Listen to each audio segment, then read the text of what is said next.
This was an amazing year for LEGO Star Wars and one that exceeded many expectations. So let's rank the top 10 sets from this year. Starting off at number 10, we have another great addition to the buildable character and droid line with C-3PO. This set retailed for $140 and it was amazing. This is one that also released with that buildable $100 R2-D2 and they were in scale with one another, so a really nice pairing with the two. And if you wanted to also go out and get the Chewbacca, you could do so and you could have a great selection of 3 characters right there. This one, great detailing all around, the sticker detailing was magnificent, and it also included that perfect C-3PO minifigure. Along with that, you get a 25th anniversary of LEGO Star Wars brick and a beautiful display plaque explaining more about the droid. I love how they have C-3PO standing on what appears to be a sandy terrain like Tatooine. That is a fantastic detail right there, and it just adds to this amazing set. At number 9, we have the Clone Trooper and Battle Droid Battle Pack. This battle pack is big for many reasons. 1, it's fantastic, and 2, and what's probably the biggest reason, is that it is the return for Super Battle Droids.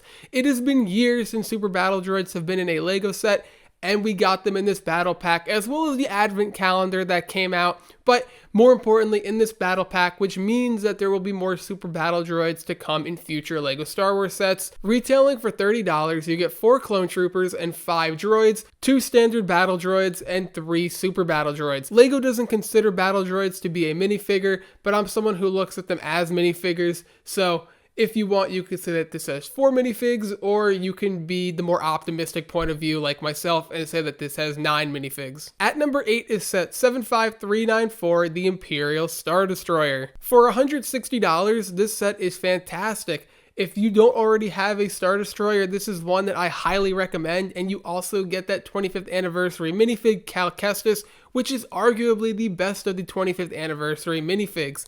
This one has tons of play features, it has a nice interior, the minifig selection is fantastic, and while this is a bit smaller than previous play scale versions of Star Destroyers, that doesn't make it bad. You can make the argument that this is the best one that we've had. Hopefully they can follow this up with a midi-scale Star Destroyer, or maybe even Thrawn's Star Destroyer. Going back to the buildable character and droid line, we have for $65 the Droideka. What a set this is. And the Droideka is a set that I never really thought would ever happen, and I'm so happy that it did. When the rumors for this first came out, I remember thinking to myself, I wonder how they're going to do it, I wonder how it's going to look, and just so many questions running through my mind. Would they include a miniature Droideka build? What's going to be unique about this set? And well, LEGO answered all those questions and more. They allow you the ability to roll this up and actually roll it if you want. There's some posability to it. Now, once this set is built, most people will probably just have it rolled up once and then put it back into its standard attack position and leave it on their shelf, and that's that. But I still think it's a nice option for LEGO to include it and just a little bit more fun to have with the set. You get another 25th anniversary of LEGO Star Wars brick. We have about 1 million of those throughout this year, but still, so many details, and one really nice quality is the use of the lipstick pieces to give some extra detail. The biggest downfall, and what's really the only downfall of the set, is that miniature Droideka build. LEGO hasn't really ever nailed one of these in the past before, so the expectations were it's been a little bit, maybe they can come back and really knock one out of the park. I think the miniature Droideka is fine. I don't think it's as good as it can be, but we've definitely seen worse in the past, so it's in that sort of middle ground here, and you know what? That's not the main point of the set. It's the actual big Droideka, so I'm not going to hold too much against it. I just feel that we can get a better one here in the coming years. At number 6, and keeping it with the prequel trilogy, we have the midi-scale Invisible Hand. This one is by far the best midi-scale set of this prior release. I think that this was unexpected. Just like the next wave of midi-scale sets, there are a few unexpected options, but that makes it just that much better. An Invisible Hand is a set that, could it be a play set? Sure. Could it be a UCS set? Sure. But LEGO went back and said, this will probably sell the best as a midi-scale set, and they were probably right because this thing is a hot seller. I remember seeing all these midi-scale sets, and I remember saying to myself, the Invisible Hand just looked so good. Getting Grievous's ship just seems something that I wouldn't have expected. And that seems to be the whole theme of LEGO Star Wars in 2024, sets that we wouldn't have normally expected coming true, which is awesome. This was the cheapest of the 3 mini scale sets for $50, and it so happened to be, in my opinion, the best one. Once again, it comes with a nice printed display plaque and a 25th anniversary of LEGO Star Wars brick. That's going to be a common theme with a lot of these sets if you haven't noticed already. At number 5 is the UCS Jabba Sail Barge. I really wanted to put this set a lot higher on the list, but for $500, there were just some things that were holding it back. This was a UCS set that seemed overdue, but at the same time, this is a UCS set that could have released any year and it would have fit perfectly. Including a plethora of minifigures, most notably Leia and Jabba, this minifig selection is pretty solid. But you might be saying to yourself, where's Luke? Where's Han? Where's Lando? Where's Chewie? Where's Boba? And to get those characters, you will have to spend another $80 on the Desert Skiff and Sarlacc pit. And for $500, they should have just included those figs, included that set in one.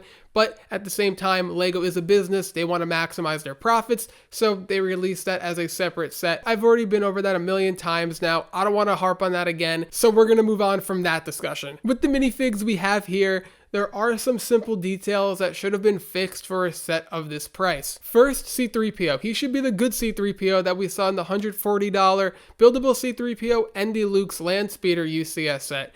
Instead, we just get the standard C-3PO, and in the movie he had the silver leg, so I don't know why he wouldn't be here in a $500 set. That just doesn't make sense to me. Bib Fortuna also has the wrong headpiece. It shouldn't be Fat Bib Fortuna. As we see in the movie, it's not Fat Bib Fortuna, so I don't know why that's included here. But besides that one major issue with Bib, it's a pretty solid fig. And for Leia, it looks like she's wearing shorts, which looks a bit funny, but at the same time, at least we have this version of Leia rather than not getting this version of Leia at all. So I guess we're going to have to take what they give us in this situation. But when you're paying $500 for a set, you expect these minifigures to be top quality, not mistakes like this when in cheaper sets, LEGO has had the correct minifigs and better versions of minifigs. But instead, when you pay $500, it's a worse quality minifig. It's just not right. Finding out about this sail barge, the first question on everyone's mind was, will it have an interior?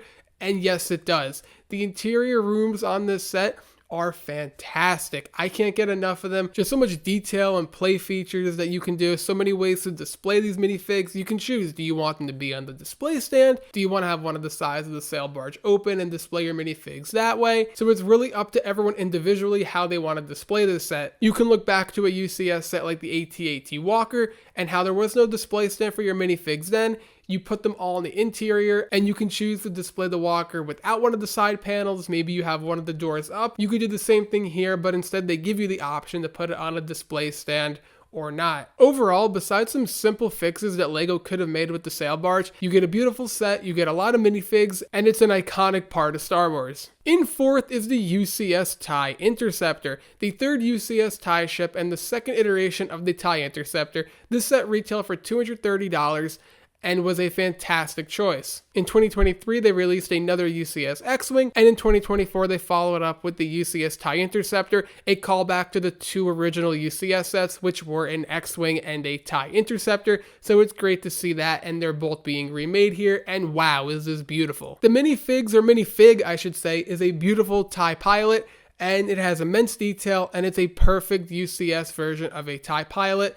Nothing needs to be changed on it. This should be the gold standard for UCS TIE pilots. It also comes with a mouse droid, but LEGO is not including that as a minifig, hence why the price for this is $230, not like the now normal $240 for UCS sets in the May wave, because it only has one minifig, not two. And with so much detail on the outside, the cockpit has so much detail as well. We take a look here and we see the sticker detailing, and we can actually see what looks to be like a target finder or target lock on an X-Wing with a nice sticker piece as well. So that is a really nice addition. The display stand for this set is very nice. It gives the ship a nice upward angle like it's flying up or chasing after an X-Wing perhaps. And once again, it has a 25th anniversary of LEGO Star Wars brick and a display plaque. Now, the display plaque came with some controversy as LEGO was rolling out a new glossy type of finish on it, but they quickly reverted back to the original, I'll say matte finishes, because there were a lot of scratches and just quality issues when it came to that display plaque. As I say time and time again, TIE ships are some of my favorite ships in Star Wars, and they are some of my favorite LEGO sets, just like the UCS TIE Fighter was. So this is once again another set that's high up on my list. One of my favorite UCS sets. It's a TIE ship. I only have great things to say about TIE ships normally. So once again here, this is my favorite UCS set of 2024. There were only 2 of them, but I like this one the most, and it is a fantastic addition. Number 3 is the May 4th gift with purchase Trade Federation Troop Carrier. Now, while this set didn't release on shelves, it was a May 4th gift with purchase if you hit that threshold that was required for this. And this is one of the best May 4th gift with purchases that we've ever had. And to back up that claim, you know it's very good when fans are even saying this should be a set released on shelves rather than a gift with purchase. That's when you know LEGO knocked it out of the park with a great gift with purchase. This includes 8 battle droids with 2 unique and at the current time exclusive to this set pilot battle droids because of a new mold. I do expect LEGO to release these pilot battle droids in some new sets in the coming years. Now, if you're someone who considers battle droids to be minifigs, you'll be ecstatic because there's 8 of them here, but if you're LEGO, you don't consider them to be minifigs. So if we're going to go by LEGO logic here, this is technically another May 4th gift with purchase without another minifig. The build is nice, there's nice play features, you get 8 battle droids, 2 pilot battle droids, 6 regular battle droids. This was a no-brainer for cracking my top 3. The Dark Falcon makes it at number 2, and this is one that even when the rumors were coming out, it seemed almost impossible to believe this being a real set, but thanks to the show Rebuild the Galaxy, this is in fact a real LEGO set. To really simplify this, it's a Millennium Falcon, just color swapped. But with that color swap, there are some awesome minifigs that you might be saying to yourself, what the heck?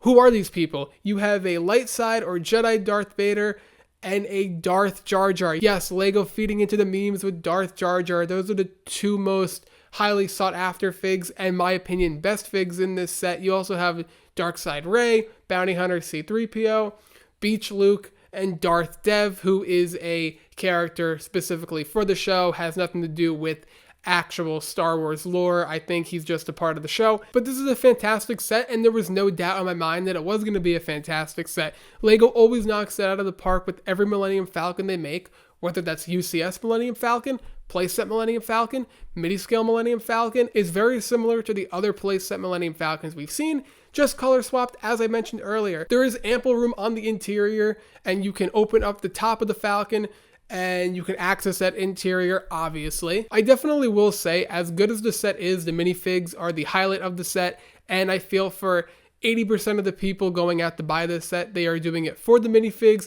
but that doesn't mean the set isn't worth it as well. I think that if you already have Millennium Falcons in your collection, you should definitely consider getting this as well, because the minifigs are great and the Falcon build is great, and we're never going to see a Millennium Falcon like this ever again. And at the number 1 spot, you probably guessed it, is Jedi Bob Starfighter. For $40, the Jedi Bob Starfighter is my set of the year for LEGO Star Wars, and for pretty obvious reasons. For one, it's a Jedi Bob Starfighter, just like the Dark Falcon. Who would have ever thought that would have been a thing? The 3 minifigs you get are phenomenal, with an Akbar Trooper, a Gonk Droid, and Jedi Bob. There's some fun play features involved in the set, and the coloring and the design of the set are fantastic. Also, there's no way anyone can say this isn't accurate to source material or etc. because LEGO had a blank canvas to design this set. It's a part, once again, of the Rebuild the Galaxy show, so thank you to that for giving us some of the best LEGO Star Wars sets, not just of the year, but I think of all time. These 2 sets, the Falcon and Jedi Bob Starfighter, are going to go down in history. But in case you're wondering who exactly is Jedi Bob and why does he have his own Starfighter, you're right, Jedi Bob isn't a part of any Star Wars film, but in 2002, Jedi Bob was in the Republic gunship set as an unnamed Jedi. The fans ended up just coming up with calling him Jedi Bob, and it was a meme that ended up being acknowledged by LEGO, and all these years later, we now have a Jedi Bob LEGO set with Jedi Bob Starfighter. It seems still unreal that this set actually exists, and LEGO fed into the memes so hard that they now made a set. I love how on Jedi Bob, they changed him up just a little bit to make him look a little more aged, rather than how we did in 2002, which is a nice subtle detail. Overall, 2024 was a phenomenal year for LEGO Star Wars. In my opinion, one of the best years we've had in recent history. What were some of your favorite sets? What sets do you hope to still get? And what sets are you most looking forward to in 2025? Because right now, the way that the 2025 wave is shaping up, it looks to be just as good, if not better than 2024. I'm super excited. So let me know in the comments below, and I'll see you in the next one.